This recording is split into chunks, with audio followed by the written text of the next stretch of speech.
Hello, welcome. This is Jennifer McGuire. I haven't had a video in some time because I have been working very hard on the upcoming online card class called So Very Merry.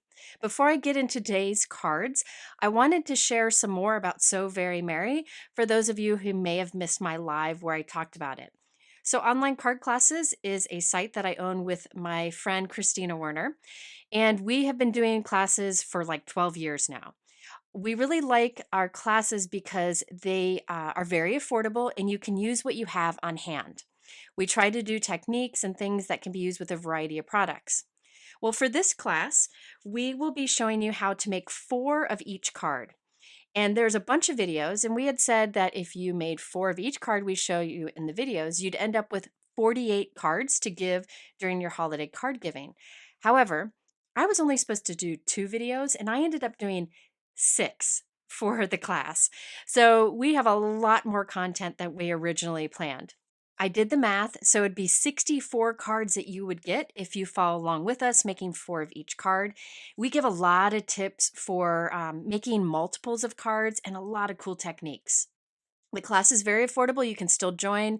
It's not a live class. You can watch the videos when you want. Basically, the idea is to look at the video, grab supplies that are similar, and then create and like play and pause as you go along. Now, there was a product bundle that you could buy that Kristina designed, and that's what we're actually using in class. However, you really can use your own supplies to do similar things.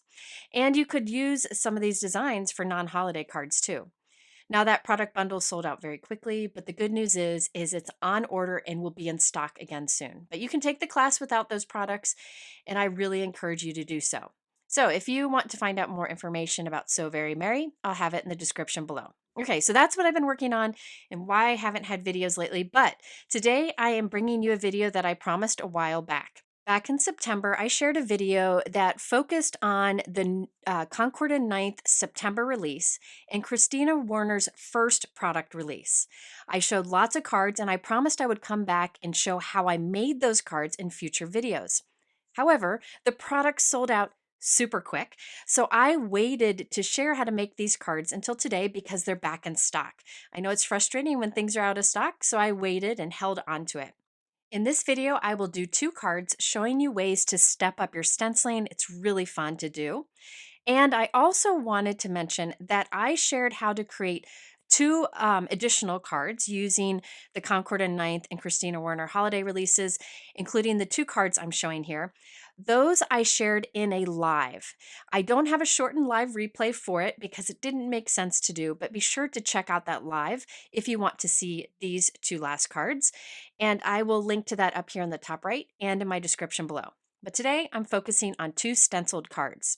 Let's go ahead and get started with the first one that has a beautiful gold background. This one was really fun to make. I'm using the Kristina Werner Berries and Leaves stencil set. This is a big stencil set, so you could do a 5x7 background or do 2 A2 backgrounds at once. I'm just going to make 1 A2 card today. I like that these stencils have different options to build a beautiful berry background. These sold out super quick last time, and I'm glad they're back in stock. I have begged Kristina to design some more stencil sets like this. I hope she does so in the future. And it's really neat the different ways you can use them, which you'll see in a moment. I have a piece of white cardstock and my first stencil, and I'm using my Altenew 9x12 Ultra Sticky Mat to help hold everything in place. Over this one, I'll do my gold background. I'm using the Lisa Horton metallic ink in the gold color. I love these inks. I've talked about them in my lives and in my videos before, and they've always sold out very quickly. Well, now they're back in stock, which I'm excited about. I have it linked below in my YouTube description. But these are limited edition metallic pigment inks. And in the set, there's a silver, a gold, and a copper, and I like all 3. I'm using the gold today. I like to apply these inks with an ink blending tool that has a foam applicator, such as the Tim Holtz foam. That's perfect for it. I'm using the Tim Holtz foam on a different handled inking tool that I was gifted, but I do like to use foam applicators for pigment inks like this, but you could use a brush if you designate it to this ink pad. Now I am applying a heavy amount of this gold and it goes on super thick and super shiny. Now, rumor has it, these inks will have some re-inkers available soon.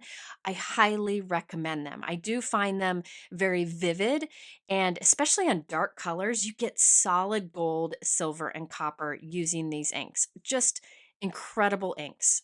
So I put a heavy amount of that gold ink over the first stencil, and look how beautiful and solid that ink goes on, and you get a ton of shine. Now, I do recommend heat setting that because it is a pigment ink.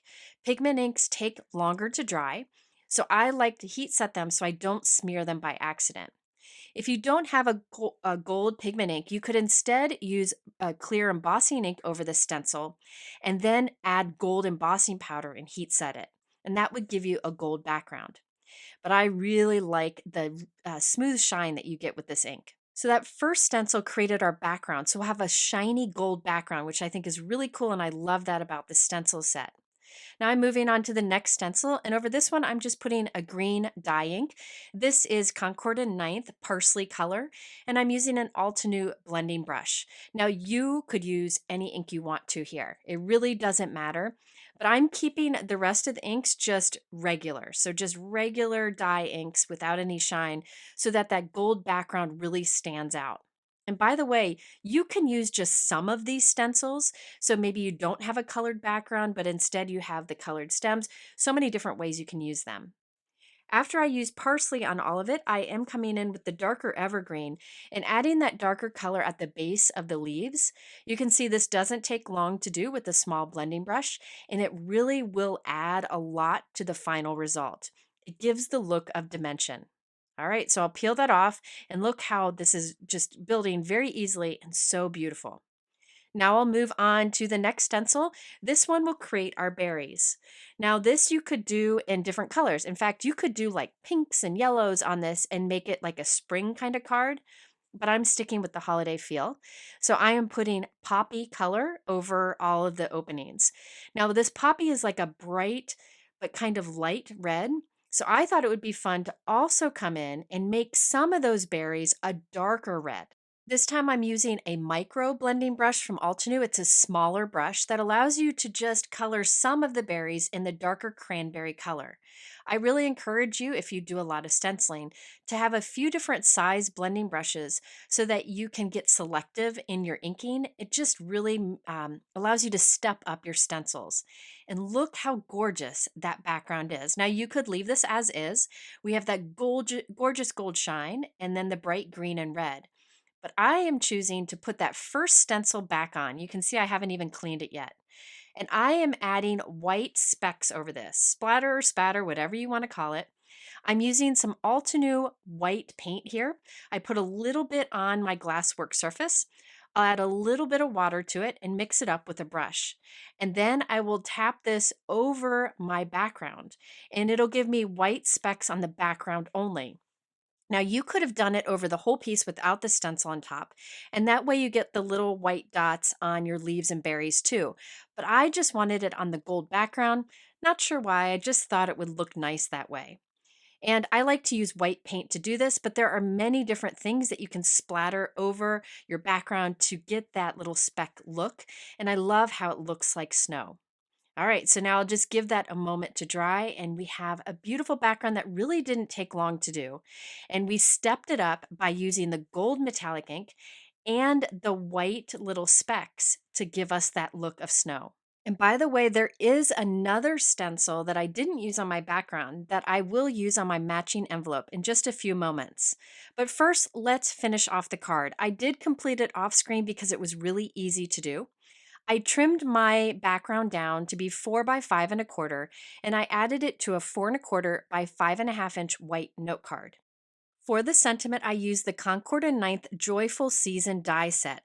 So I cut the solid banner dies from white cardstock, and then I die cut the banners with the letters from Concord and Ninth red foil cardstock and glued them together. So you can see the white shows through the openings of the red foil cardstock. I also die cut these little flowers from red foil cardstock just to get the tiny little dots from the center. And I added those tiny little dots onto my berries just for a little bit of dimension. You could use red gemstones if you prefer. But now I can save those flowers for another card. So you can see those tiny little red dots on the berry. I just thought it added some fun. Now we can do our matching envelope. I have a red envelope from Gina K Designs, and I'm tucking some scrap cardstock underneath the flap and lining up the last stencil from the stencil set I used earlier. Didn't use this stencil in the background, but instead I'm using it on the envelope.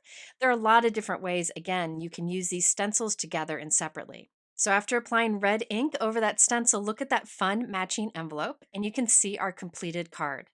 I love the gold shine in that background and also the shine that we have on our sentiment using the red foil cardstock.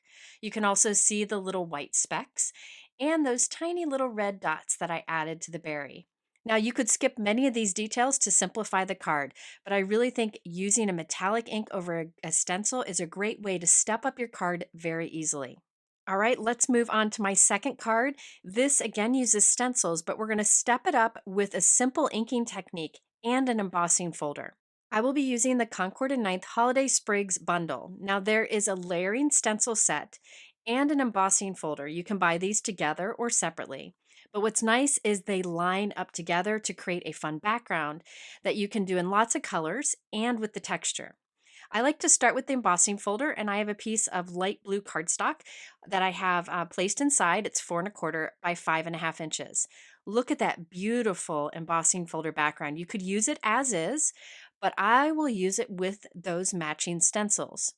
I'm placing the first stencil over my background, just lining up the raised area with the stencil. And I'm applying different colors of Concord and Ninth ink. The first one I'm using is avocado. And then I'm coming in with the slightly darker evergreen and placing that more at the base of these leaves. You could do just one color over the opening, but I often like to use two different colors just to add some more interest. Now to clean my stencil, I have a Spellbinders Mighty Mr. Spray bottle, and I have rubbing alcohol inside. I just do one spray onto the stencil and then wipe it with a cloth, and that cleans it very quickly. I'll put that same stencil, which is now clean, back in place. And I have my Hero Arts Unicorn White Pigment ink and a tiny ink blending tool from Tim Holtz. This is a foam ink blending tool.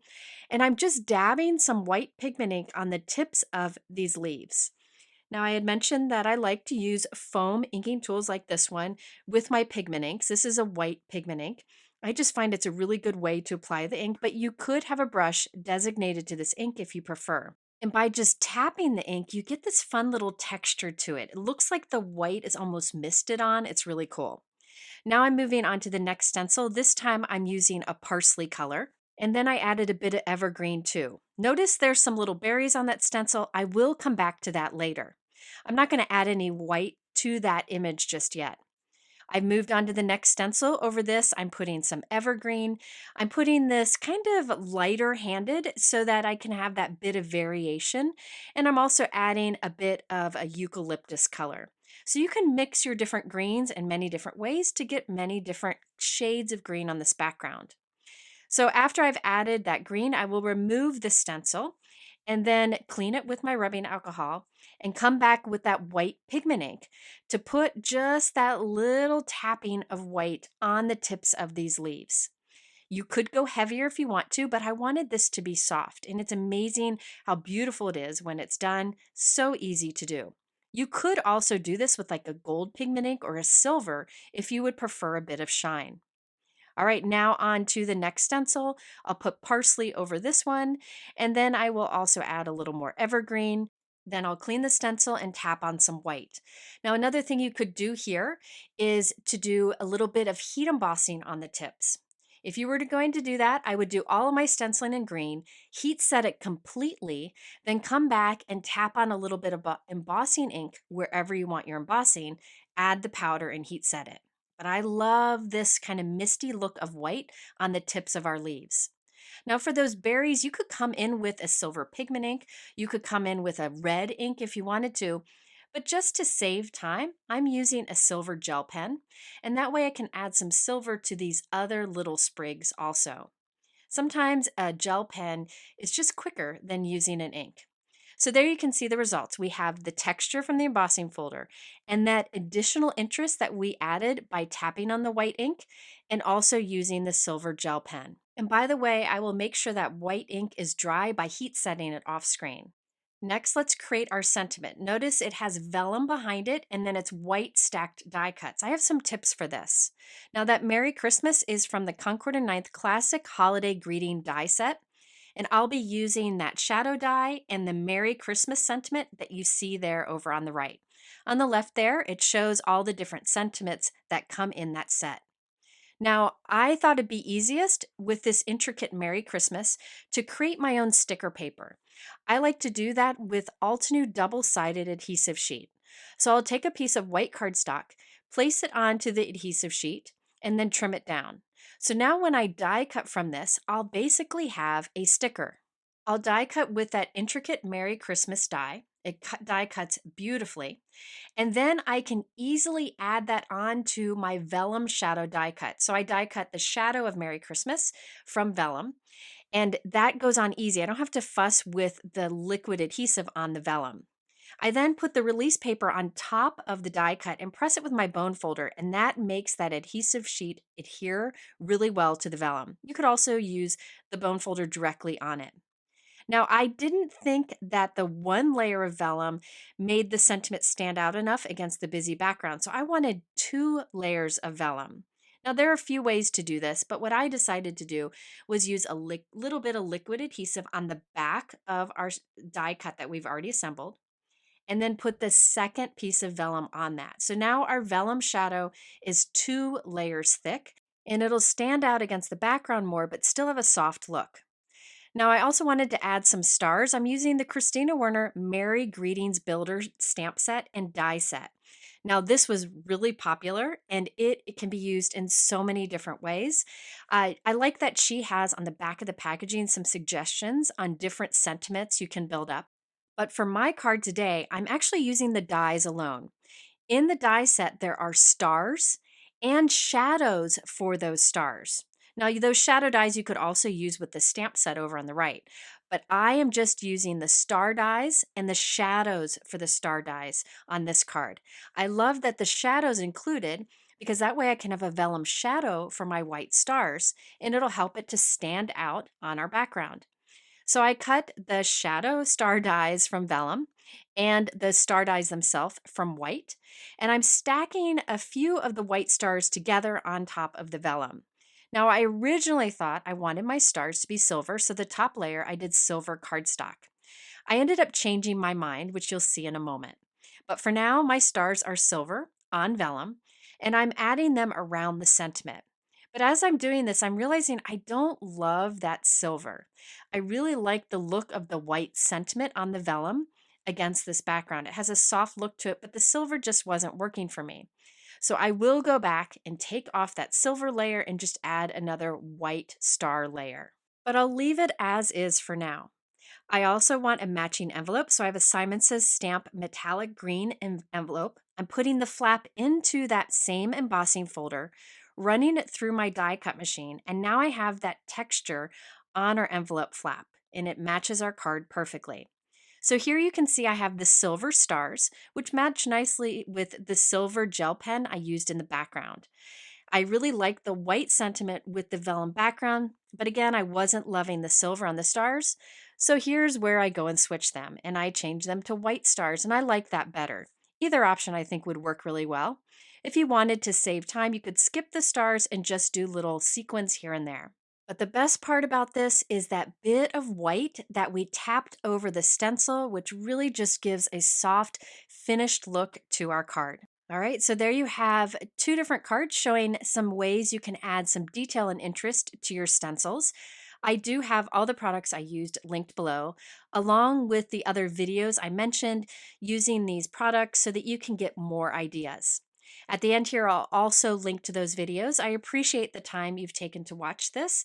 I will be back soon with another video. Have a wonderful day.